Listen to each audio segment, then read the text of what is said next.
കാട്ടാന ആക്രമണം. ചക്കക്കൊമ്പനാണ് കഴിഞ്ഞ ദിവസം രാത്രി ഒരു കാർ തകർത്തത്. ചിന്നക്കനാൽ സ്കൂൾ വളവിൽ പാർക്ക് ചെയ്തിരുന്ന കാറാണ് ചക്കക്കൊമ്പൻ തകർത്തത്. സ്കൂളിന്റെ അടച്ചിട്ടിരുന്ന ഗേറ്റ് തകർന്ന് അകത്ത് കടന്നാണ് ആന കാർ തകർത്തത്. കാറിൽ ആളുകൾ ഇല്ലാതിരുന്നതിനാൽ വലിയ അപകടം ഒഴിവായി. കഴിഞ്ഞ ദിവസം രാത്രി 11 മണിയോട് കൂടിയാണ് ചക്കക്കൊമ്പൻ ചിന്നക്കനാൽ മേഖലയിൽ എത്തിയത്. തുടർന്ന് ഗേറ്റ് തകർത്ത് സ്കൂൾ വളവിൽ കടന്ന് കാർ ആക്രമിക്കുകയായിരുന്നു. ചിന്നക്കനാൽ വിലയ്ക്ക് ഭാഗത്ത് തുടർന്ന ആനയെ പിന്നീട് വനപാലക സംഘമെത്തി വേസ്റ്റുകുടി ഭാഗത്തേക്ക് തുരത്തുകയായിരുന്നു.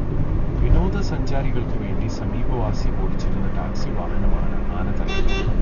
വാഹനത്തിന് കാര്യമായ കേടുപാട് സംഭവിച്ചു. മഴ തുടങ്ങിയ ശേഷം കാര്യമായ വന്യജീവി ആക്രമണം ഇല്ലാതിരുന്ന മേഖലയിൽ ഏതാനും ദിവസങ്ങളായി. ചക്കക്കൊമ്പന്റെയും മുറിവാൽ കൊമ്പന്റെയും സാന്നിധ്യം ജനവാസ മേഖലയിലുണ്ട്. കഴിഞ്ഞ ദിവസം പൂപ്പാറ ടൗണിൽ വളരെ അടുത്ത് മുറിവാലൻ എത്തിയത് ഭയഭ്രാന്തി പടർത്തിയിരുന്നു.